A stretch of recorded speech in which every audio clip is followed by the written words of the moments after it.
जोहार, नमस्कार, मैं हूँ नीरज और आप देख रहे हैं नेशन 24 न्यूज़। देखिए झारखंड में लोकसभा चुनाव को लेके जो है पूरे नेशन 24 की टीम जो है पूरे क्षेत्र के भ्रमण पे है और लगातार जनता के बीच जाके उनकी बातों को सुन रही है, उनकी समस्याओं को सुन रही है, प्रत्याशियों को सुन रही है और हम अपने माध्यम से आवाम तक पहुँचाने का भी काम कर रहे हैं। इसी क्रम में अभी हम दुमका लोकसभा क्षेत्र में पहुँचे हैं और हमारे साथ मौजूद हैं ललित सोरेन जी, जो कि लगातार 7 बार से यहाँ के विधायक रह चुके हैं और पहली बार जेएमएम ने जो है इनको दुमका लोकसभा सीट से जो है सांसद प्रत्याशी बनाया है। तो चलिए हम इनसे बात करते हैं और जानते हैं इस पूरे क्षेत्र को लेके कि जब ये जनता के बीच जा रहे हैं, पहले एक शिकारीपाड़ा सिर्फ वो क्षेत्र था जहाँ पे ये विधायकी के तौर पे जाने जाते थे, अब ये इनको पूरा दुमका लोकसभा क्षेत्र देखना है। तो जब ये जगह-जगह पे जा रहे हैं तो आखिर किस तरह का रिस्पॉन्स इनको मिल रहा है? जनता इनको क्या कह रही है? इनकी बातों को क्या सुनना चाह रही है? कौन-कौन से एजेंडा को लेके जनता के बीच जा रहे हैं? इन सारी चीज़ों पे भी हम चर्चा पर चर्चा करेंगे और अपने माध्यम से आप तक पहुँचाने का काम करेंगे। नेशन 24 में सर आने के लिए बहुत-बहुत धन्यवाद। धन्यवाद। सर पहला सवाल है सर कि आप लगातार 7 बार यहाँ विधायक रहे हैं शिकारीपाड़ा से और अब जनता के बीच लोकसभा सांसद के तौर पे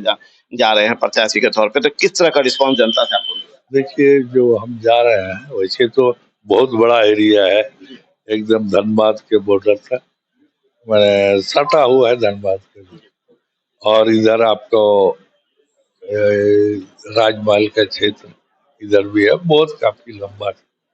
और इसमें छह विधानसभा क्षेत्र है, उसमें हमने हर जगह दौरा किया, हर एक कंस्टिट्यूएंसी का दौरा किए हैं, जनसंपर्क किए हैं कई लोगों से। और इससे महसूस होता है कि निश्चित रूप से उनका अभी इच्छा है कि हमें मत देंगे। सर एक छोटे से क्षेत्र को आप एक छोटे से विधानसभा को आप देख रहे थे, अब लोकसभा जैसे बड़ा क्षेत्र मिलेगा, आप सांसद बनेंगे, सदन में जाएंगे कि तो किन कौन कौन सा वो मुद्दा होगा दुमका को लेके जो आप वहाँ पे उठाने आए? देखिए, जबकि शिकारीपाड़ा निर्वाचन क्षेत्र जो 7-7 टर्म जी वहाँ के लोगों, वहाँ के जनता हमको उसकी समस्या, हर सुख दुख में हम साथ रहते हैं। तो निश्चित है जीतने के बाद भी हम और जो बाकी 5 कंस्टिट्यूएंसी है उसी तरह का व्यवहार, उसी तरह का हर तरह का योजनाएं वगैरह जो भी होगा उसी तरह का रहेगा, ताकि वहाँ के जनता खुशहाल रहे। और यही संदेश लेके जा रहे हैं। चलिए। सर सवाल है कि सीता सोरेन जी जेएमएम में थी, शिव सोरेन के पुत्रवधू भी हैं और अभी काफ़ी जामा से वो विधायक भी रह चुकी हैं। तो क्या लगता है कि उनके जाने से असर पड़ेगा कि जेएमएम? देखिए, किसी तरह का कोई असर नहीं होगा। यदि इसी में रहती जी, है ना, तो उसका महत्व ज्यादा रहता है। लेकिन जो जनता कर रही, जनता का हर, चाहे महिलाएं हो चाहे पुरुष हो, बुजुर्ग हो, सबको ही उसके विरोध में भी है। पार्टी छोड़ी है, अपने मन से छोड़ी है, इसलिए उसको बीजेपी में कोई इसका ही नहीं है। इसमें हम लोग का कोई सर जब वो एक बार बसंत सोरेन से अभी हाल के दिनों की चर्चा करें तो एक बार बसंत सोरेन से उनकी मुलाकात हुई थी और उन्होंने जब गाड़ी पे जब पत्रकारों ने उनसे पूछा था कि क्या बातें हुई तो उन्होंने कहा कि बसंत सोरेन का भी मन भो हो गया है जेएमएम से और वो भी अब बीजेपी में आना चाहते हैं। देखिए, वो तो क्या कहे, वैसे तो वो लोग तो अपना घरेलू रहता भाभी और देवर का है। अब क्या बात हुई नहीं हुई, जो बोलते हैं वही सुनते हैं। क्या लगता है सर कि इस पूरे 14 सीटों पे बात करें तो जेएमएम पे इसका असर ये पड़ेगा कि भीतर में ही भीतर घात हो गया है? नहीं नहीं, पूरा जो है, जो झारखंड में इंडिया गठबंधन के जितने भी खड़े हुए हैं सभी जीत रहे हैं हम लोग।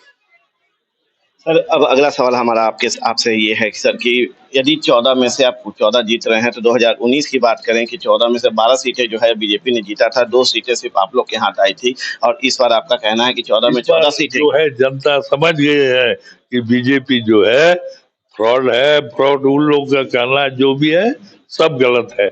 आज तक जो पहली बार बोला कि 15 लाख हर व्यक्ति के खाते में जाएगा और 2 करोड़ व्यक्ति को नौकरी देंगे, ये सब जो भी बातें हुई और भी है, उन सब बातें हैं, सब कोई धरातल में उतरा ही नहीं। इसीलिए इस बार सोच के रखा है जनता कि हम यहाँ उसको बदल के इंडिया गठबंधन के कैंडिडेट को उम्मीदवार को जिताएंगे। सर यशवंत सिन्हा ने हजारीबाग में भी तर्कघात किया बीजेपी में और वो लगातार कांग्रेस के समर्थन में जो है कि वो मांग कर रहे हैं, वोट देने के लिए लोगों को प्रोत्साहित कर रहे हैं। तो क्या लगता है सर यहाँ पे सुनील सोरेन जिनका टिकट बन चुका था और उनका काट के सीता सोरेन को मिला है, वो भी ये आपके साथ में है? देखिए वो हो सकता है, उनके से तो कोई नहीं है, लेकिन हो सकता है जरूर साथ दे सकते हैं। बात हो रही है उनसे? देखिए हमसे कोई बात नहीं हुआ उनसे, लेकिन उनका कार्यकर्ता मेरे पास जो आ रहा है, इसी से हम सोच समझ रहे हैं कि वो हम लोग के साथ रहे। सर यदि पूरे देश की बात करें तो 400 सीटें यदि बीजेपी ले आती है, बीजेपी गठबंधन ले आती है, तो क्या लगता है संविधान बदलने की बातें जो चर्चा में है आप लोग के द्वारा, इसमें सत्यता है और ये होगा क्या? देखिए वो प्रयास कर रहा है, होगा ही। उनके एजेंडा में नहीं? उसका एजेंडा में नहीं है, इसलिए नहीं है। प्रयास किया, आवाज दिया, जगह जगह पे बोला, तो जब देखा कि लोग उसका विरोध कर रहे हैं तो उसको वो एजेंडा को छोड़ दिया। लेकिन वो जब फिर बहुमत में आएगा तो फिर वही करेगा। सीता सोरेन का दावा है कि इस बार जो है जब हम बदले हैं, बीजेपी में आए हैं, तो यहाँ पे जो है हर हालत में जो है जनता मुझे पसंद कर रही है, वहाँ के भ्रष्टाचार से वो परेशान हैं, इसीलिए उनका कहना है कि वो जीत हमारी हासिल होगी। आपका कितना दावा है? हमारा तो पूरा दावा है, और निश्चित रूप से हर वो कहीं पर हमारे में नहीं है, ये पर नजदीकी कहीं भी नहीं है। वो निश्चित रूप से हारेंगे, हम जीतेंगे। बात करते हैं कल्पना सोरेन जी की। गंडे में आज चुनाव है, लोग वोटिंग कर रहे हैं। क्या लगता है कि उनकी जीत होगी वहां पे? बिल्कुल, उसमें कहीं दो मत नहीं है। गांधी विधानसभा से निश्चित रूप से प्रचंड बहुमत से जीत रहे। चलिए, तो अभी आप सुन रहे थे नलिन सोरेन जी को, जिन्होंने बहुत बेहतर ढंग से सारे सवालों का उन्होंने जवाब दिया और उन्होंने भी इशारों में बता भी दिया कि 14 में 14 सीटें जो है इस बार जो है जेएमएम गठबंधन जो है, इंडिया गठबंधन की हम बात कर रहे हैं, यहाँ से जीत हासिल करेगी। और जो 400 का दावा है उनका, वो भी खारिज करते हुए इन्होंने कहा है कि वो एक सिरे से नकारते हुए इन्होंने कहा है कि वो सिर्फ जुमला है और कुछ नहीं है। और आपको आने वाले समय में ये पता चल जाएगा कि जनता किन्हें पसंद कर रही है, किन्हें वोट कर रही है, और जीत करके कितने मतों से जो है हमें पूरे देश में और राज्य के 14 सीटों पर जिता रही है। आप देख रहे हैं नेशन 24 न्यूज। नमस्कार।